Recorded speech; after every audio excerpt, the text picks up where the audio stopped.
We'll start with Pelicans versus Thunder. This is going to be a really interesting matchup. I really have no sort of read on which way it's going to go. I feel like this 2-star players, Shai-Gilgeous Alexander and Brandon Ingram, are kind of going to be facing similar scenarios. Both teams have a ton of big wings that they can throw at each other. And then you have guys around them that you just start to wonder, okay, who's going to show up? I think this game is really going to come down to, I feel like I can trust SGA, I can trust Ingram. Like, I feel like they're both guys that, despite the defensive wing talent on the other side, will get slowed down but not completely stopped. I was watching, so these guys, they played each other 4 times. The Thunder went 1-3. And most of the games are pretty irrelevant. Like, there's just, people missing, things like that. The game that they played in February, Ingram basically showed that it doesn't necessarily matter if you put Lu Dort on him, and it doesn't matter if you switch SGA on him. He spent some time on Kenrich Williams, who was out for the season. He, in a sea of players that were like long and strong, he was the longest and strongest. And he almost at this point reminds me of, like, obviously there are like the Kevin Durant comparisons, and you see that with the way that he just knows that he can shoot over the top of anybody. But he's also strong, and he's one of those guys that uses his strength to basically just be really patient and be a calming force in the offense. And, combine that with his mid-range mastery, and it kind of reminds me of Kawhi, the way that he can just slow the game down to his own pace and, like, methodically find what type of shot he wants to find. And then with SGA, it's kind of similar, except the SGA just uses a post a lot more, and he gets to the rim more, and he gets probably more points in the paint as opposed to mid-range points. But they both are just they both play that role for their teams, and like we kind of had similar games from both of them. Like the game they played in March is another testament to the play-in, because like that was a game that both teams kind of knew that they had to win, but there was no Ingram in the March game, and Shai just kind of took over. I'm really excited to see what Shai looks like in an important game. We've seen what Ingram looks like, and I think Ingram is absolutely the type of guy who can, especially in a 1-game scenario like this, like just put a team on his shoulders. And if this was just an Ingram versus SGA thing, I'd probably give Ingram the edge.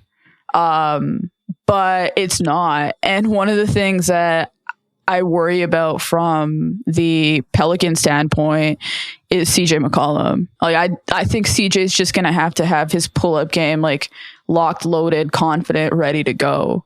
Because the Thunder wings just give him a lot of trouble. And he's in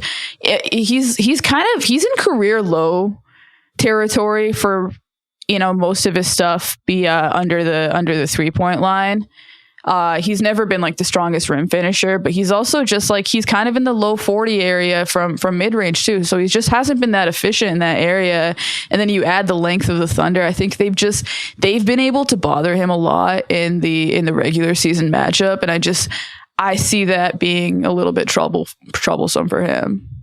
Yeah, you're like, this is the lowest he's shot from the mid-range since his second year in the league. He's at 41%, his long mid-range attempts right now.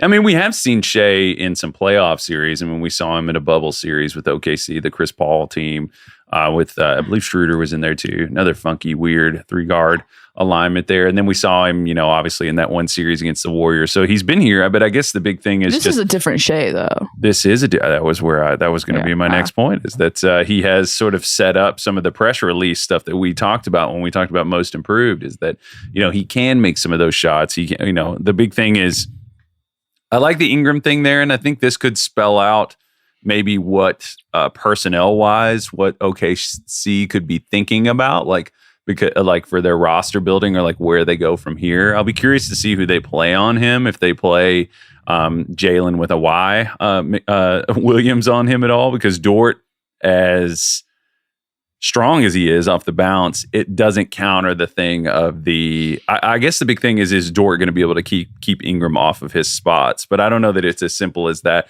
FanDuel has this game, their line actually has the Pelicans minus 5.5. They're actually favored. I feel like that's kind of the conventional thinking on this, but I feel like this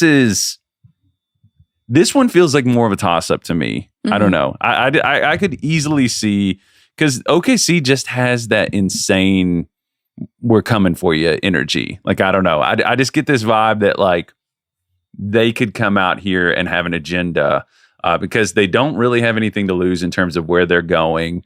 They're smart. All four of the 8-9 or the 9-10 teams in the plan are like projected in the lottery odds, as we know. So they're going to have a chance to add to their team and get this good experience. This feels like a toss-up to me, but it seems like you're leaning Pelicans.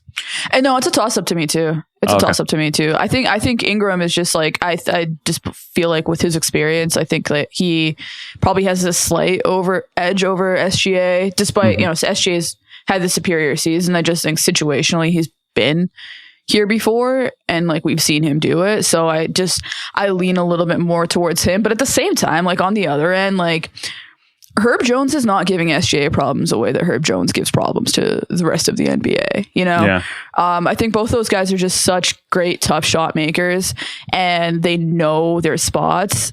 So I think that matchup, like let's say we call it a wash, and it kind of just depends on, all right, we're gonna need Trey Murphy to hit shots, gonna need Richardson to hit shots. We'll see what version of CJ we get. You hope that Jones hits some shots, right? And it's also going to be an interesting test for Ingram's playmaking too, which is definitely picked up over he's just been on a tear lately anyway, but yeah, I think over the last 14 games, he's averaging 8 assists per game.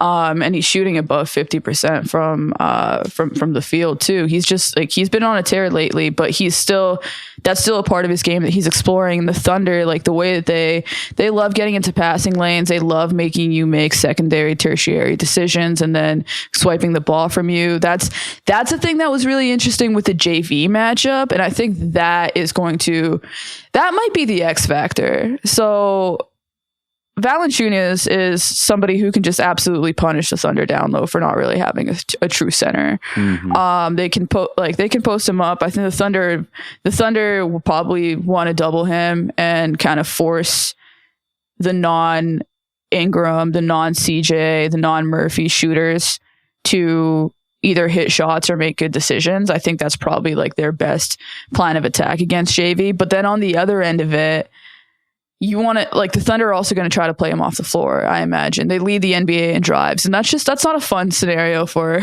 a somewhat flat-footed Jonas Valanciunas to find himself in. Like, this could end up becoming a Larry Nance type of game pretty quickly. But that's one to watch, because those always come down to like game to game. What is the guy giving you? Like, is he making up for the loss on defense enough? Is he grabbing enough offensive rebounds? Like, that's the one place where I think that Oklahoma is really vulnerable and that, JV can definitely punish them. But they're also, they're a good help defense team. Like, for a team that's as young as they are, like they know their spots and they're really quick. They're really aggressive at the same time. So I don't know.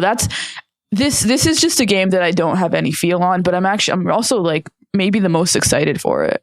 Yeah, I feel like this one could be chaos. Like, yeah, like this could be a fun, like, holy shit kind of game. Like, you talked about the drives thing. I think that could end up being, if you're a team that doesn't guard the ball well, it's going to be a long day against OKC. Mm-hmm. That's kind of been my like recurring thing that I've said about them.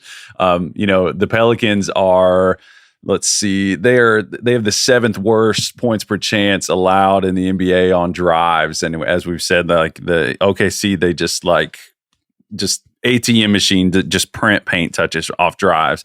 So that'll be an interesting dynamic. So overall, I think we're equally kind of excited, just as like nerdy, blogger types. Anyway, mm-hmm. We love the young teams. I think that's sort of that's loving watching the world burn. Yeah, let's get Josh Giddey and J Dub and Jalen with a Y some playoff experience or some playing experience, see how they do. Like they have some potential to be bothered by these long, strong wings. So I don't know. It's just gonna be fun. And like, you know, I think the Thunder have less stakes. They can just see who they are. They can learn a little bit more about themselves. And the Pelicans without Zion, you know, I think like the stakes kind of are what they are. They're still pretty low, but I feel like because they're a little bit older, I feel like there's a little bit more pressure on the Pelicans to pull this out.